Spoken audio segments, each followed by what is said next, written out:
We're at the Supermicro booth at CES 2023, and this bad girl right here is the SYS751GE TNRT, an $80,000 AI supercomputer designed to go in your house. No, seriously, people are asking for this. And trust me, I had the same reaction.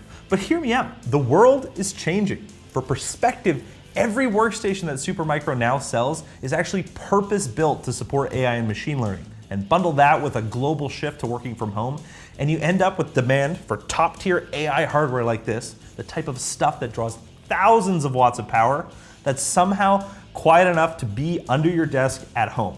Like, seriously. Where's the power button? Oh, I missed it. It's on. That's how loud it is.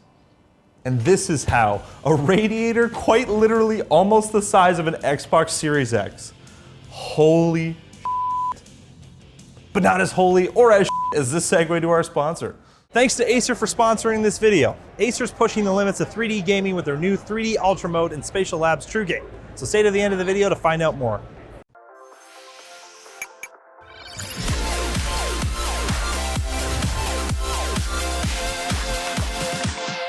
Man, I can't get over how big this radiator is. Seriously, when we got that press email about this, I was like, just a workstation. But look at this radiator. And I can't wait to show you the rest of the water cooling. But for now, let's make this back into a complete system. Of course, since this system is meant to go, at someone's house or in a lab under the desk, the form factor is a tower. Now, it is still rack mountable. You can pull off the top here and the feet at the bottom and rack mount it, but the intended purpose is a tower. So up front, you're gonna see things that are like a workstation. We got headphone jack, microphone jack, kind of standard things. I don't know if you would have Windows on this and do your Microsoft Team calls on an AI supercomputer like this, but you could if you wanted to. There's also 2 USB ports and one of the stars of the show, the 8 Gen 5 NVMe slots. All of them are full speed. You can see our boot drive right here. What is this? Nothing exciting, it's just a 2 terabyte boot drive. But you could put up to, theoretically, if you put 30 terabyte drives, 240 terabytes of storage in this system. And that's before we even get to any of the other cool hardware. Now, of course, the best thing up front is the power button, because you turn this thing on and it's like, it barely makes noise. This computer has 2,000 watt power supplies in it. That's the type of heat we're dealing with, and it barely makes noise. Now, some of you are probably saying, well, it's not doing anything yet. But they had it when we walked in here loaded with, I think, a 1,500 watt load or so. Still, the exact same noise level. Oh, there's peels in here they haven't even peeled. Oh. Remove film before use. Nobody read that. It never gets old peeling plastic off $10,000 graphics cards, let alone 4 of them. Now, we'll talk about those later. I think the star of the show here is actually the CPUs. Now, this isn't an AMD-based system, this is Intel. Despite AMD having really, really awesome server stuff, it's still only about 30% of the market share. So 70% of the systems they're selling are still Intel-based. This is Sapphire Rapids. It's actually just come out after, God, it's been like 2 years of delay. So this system, fully spec'd out, could be up to 2 56-core processors or 350 watts per socket. It's a serious amount of power. For memory, there's 8 sticks per socket, and while Sapphire Rapids can do up to 16 or 2 DIMMs per channel, it's kind of hard to fit it in a configuration like this. What you'll see in a lot of dual socket servers is the CPUs kind of in the front, or they'll be in a configuration where they're staggered slightly. Now, this is important primarily for airflow. Now, if you were to have both of the sockets like this in an air-cooled system, the second CPU here is just gonna be getting a straight hot air, which you don't really want. Since this is water-cooled, it doesn't matter. Now, it's also weird, I've never seen a system like this where the sockets are in between the graphics cards, especially in this configuration. Now, there is an important reason for this. Because the system is PCIe Gen 5, the actual lane length, the physical traces on the motherboard, the length of those is very important. The longer you go, the harder it is to run that sort of frequency. And as PCIe generations get faster and faster, it's just gonna keep getting harder and harder. A lot of boards from other manufacturers will use something called a retimer, which is basically just like a signal booster, but Supermicro doesn't use that. And because they position the sockets like this, they can make those physical traces on the board from the PCIe slot to the CPU super short, which makes it a lot easier to run speeds like that, and you don't have to use retimers. Now, since the CPUs and the GPUs are water cooled, naturally, the next thing you're wondering is what else are they gonna water cool? And apparently on the next version of the system, they're gonna water cool the DIMMs. I mean, it's not doing anything right now, but they don't feel particularly hot. And there is a good amount of airflow, but I guess the more dense the DIMMs get, you can use up to 256 gig DIMMs, which in the full configuration is 2 terabytes per socket. It's probably a bit more heat than this. Do you think they get mad if I took one of the graphics cards out? Yes. They like us. I think I'm just gonna do it. What's the worst that could happen? You're going to jail. You took a graphics card out. Oh, there's actually locks on these. Whoa, weird. I guess because this is a workstation, there is PCIe locks. If you look on servers, most of the time they don't have it. Oh! I think that might be about as far as I can get it to come out. Oh, wait, look. Oh, More oh, wow, there's more. Whoa, weird. I didn't even realize these actually use the new 12-pin connectors. I wonder if they've had any that have caught on fire. Well, regardless of taking it out or not, these GPUs are NVIDIA's A100 80 gig cards, which aren't the latest generation. What you probably get with a system like this are H100s, the new architecture, but they don't really have stock yet. So this is just for show A100s. They look very similar. The idea is the same. Now they're PCIe based, so they're not the crazy SXM cards, but they are water cooled, which is crazy. Look at the end. Each of them has quick disconnects. I wonder if I can get one of them off. I don't know how these quick disconnects disconnect. Oh, wow. Wow, that's so easy. Look at that. These quick disconnects are super nice and so easy to use. And they don't leak at all. Some of the ones I've seen, you pop it out and like a couple drops come out. Nothing came out of this one at all. I guess which matters in a server. Now the reason they'd be on quick disconnects is so you can take a GPU out to swap, or if you wanted to upgrade the system down the road, it would be a lot easier than trying to, drain the whole loop, change the cards. Nobody wants to do that. Not all RAM sticks are made equally. These ones, so satisfying. Just listen. Oh, that is wonderful. The power distribution in this system is very weird. We'll see more of it on the other side, but each of the graphics cards, and I think the CPU, don't see how it connects to the CPU. Do you see a power connector anywhere? Oh, it's down there. Oh, interesting. Okay, I get it now. There's a PCB inside of here with big power contacts. There's a big connector that's plugging into the motherboard in the bottom corner, and then each of the GPUs comes off of this part of that board up and over. So it's all directly connected to here, and then just little cables to each of the components, but only the graphics cards, I guess. It's a very kind of elegant solution. I'm kind of surprised. Cool. There's also more PCIe slots. There's one extra one here and another 2 down here, and all 7 of them total run at PCIe Gen 5 16X, which is an obnoxious amount of PCIe throughput. So you could run a 400 gig NIC, 200 gig NICs, whatever you want. A CXL module, it is a lot, an absolutely monumental amount of IO, especially considering you're gonna put this at your house. The only other really cool things on this side, of course, the radiator, which we talked about before, it's absolutely massive. And of course, to feed a radiator like that, they have some pretty thick fans as well. They're not crazy like you would expect. I mean, given that it's quiet, it makes sense, but they're only 12 volt, 0.96 amp fans. They're 12 watt fans.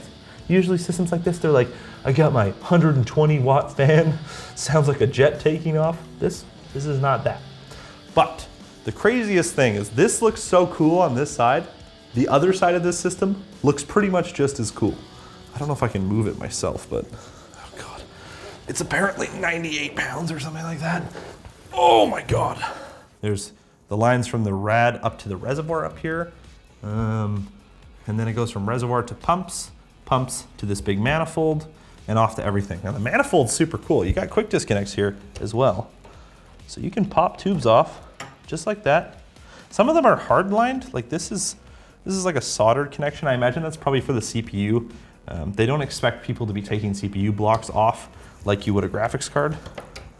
But if you want to pull the graphics card out, it's a little, like, so easy. Look at that. It's all disconnected. I'm just gonna put it back on. Oh, you hear that click? Like the crazy thing is, look at these pumps. They look like something you would buy on like Alibaba for $2. Like this is a Wish water cooling episode, but apparently they're really strong, really durable pumps. And I guess if we turn it on, When I turned it on, they're not super loud either, which is nice. I don't even know if they're PWM. No, they are PWM. They got 4 pins each. They don't look like they belong in this system. There is 2 of them, of course, so that's gonna give you redundant flow and also more flow. If one of the pumps were to die, you'd still have the 1 pump going. Of course, the system's IPMI would let you know that the pumps aren't running. It's really nice. I love the manifold too. I think we saw a similar thing in like the EK FluidWorks system. It's nice that it's mounted behind and kind of out of the way. It keeps it very clean and easily serviceable. The other cool thing down here, look at this. You never get to see this stuff. Usually the power supplies in a server are plugged directly into the motherboard and all of the power kind of comes off there. There's a bunch of cables in the way, so you don't really get to see it. This is just the like bare contacts. That's 4,000 watts of 12 volt power right there. That's why it's so freaking thick. Like, look at the bars on here. This is crazy. You can also see where the contacts are to pass through to that board on the other side we were talking about. There's probably sort of like a socketed connection and they go together so it's easily serviceable. This system completely spec'd out, dual 56 cores, 4 terabytes of RAM, quad GPUs is around $80,000. The DGX that it's gonna compare to is $200,000. And they charge you like $10,000 a year just for service contracts. It's crazy. And that system only has a single power supply. It's not even redundant power. This one is redundant power. If you have 240 volt power, it'll do 2200 watts. If you only have 220 volt, it'll do 2100 watts. So pretty serious power supplies, and they're so quiet. Usually power supplies like this are crazy, but since Supermicro manufactures them in-house, they can control, this is the chassis it's gonna be in. We know exactly how much cooling it's gonna need, and they can make it quiet. I guess we should take a look at the back. I haven't really looked at it too much. They did tell me that the reservoir, despite these being like quick disconnect fittings, they're not for hooking up to like a central water supply. It's just for filling and draining. You can actually see the coolant in there. It's like red. It looks like rusty water. I'm sure it's just like some sort of, anti-corrosion inhibitor sort of thing. There's 2 little sights you can see the coolant level, and there is a cap there. I'm not gonna open it because I don't wanna make a huge mess. The I/O, I believe this board is dual 10 gig at the back, 1 port for management. There's actually Type C, that's kind of cool. 3 USB Type A ports, VGA and serial. And of course, since these graphics cards are like AI accelerators, there's no display output on them. That's pretty much it. I mean, if you wanted to add more I/O, if this was actually a workstation, you're gonna run Windows on this thing, you could put a USB card or like a sound card back here if you really wanted. I don't know if anyone's making a Gen 5 USB card, but it would be kind of silly if they did. We've got the system booted up now in Ubuntu and we're running a GPU load. It's like a Python AI script and all of the GPUs are loaded, which is gonna put it at about a 1,000 watt load. Right now, does it sound any louder than it did before? I feel the heat, but it sounds literally exactly the same as before. It's ridiculous how quiet this thing is. I mean, it's large, but still. Oh, the fans, it's on a little bit more now. Overall, this is seriously just kind of a mind-boggling computer. I can't wrap my head around the fact that people are actually asking them for this. They told me this is like one of the larger requests that companies have been asking them for. They want a DGX clone that's way cheaper and one that people could have at their house. I guess there's engineers that are important enough to have a $100,000 computer at their house. I mean, I guess there's equipment that's hundreds of thousands of dollars that people use all the time. So maybe it's not that crazy. But you know what's not crazy? This segue to our sponsor. Acer. They're bringing a much welcome update to 3D gaming with their stereoscopic 3D technology on their Spatial Labs True Game. This feature is best enjoyed with Acer's Predator Helios 300 Spatial Labs Edition gaming laptop. It features a new 3D Ultra mode, amplified stereo 3D rendering, and newly launched game profiles to be enjoyed. This allows you to immerse yourself deeper into the world of 3D gaming with the addition of 3D Plus gaming mode. You can customize the stereo 3D effects based on visual and performance preferences with its 3D Sense feature. Enjoy impressive performance on the Predator Helios 300 with its built-in 12th gen Core i9 processor and GeForce RTX 3080 GPU. With features such as Wi-Fi 6, fan control, and overclocking, the Predator Helios will make sure you're set up for success in every gaming session. So check out the links in the description to find out more. Do it. CES. So thanks for watching. I hope you folks have been enjoying our CES 2023 coverage. I have been having a hell of a lot of fun. If you did like this video, maybe check out, how about the Epic Genoa? Holy shit, that was a pretty awesome video. Those CPUs are seriously fast. And they did tell me they can make an AMD version of this. If there's people that are asking for it, it only took them 3 months to design the system from the ground up. That's because Supermicro, you know, super modular.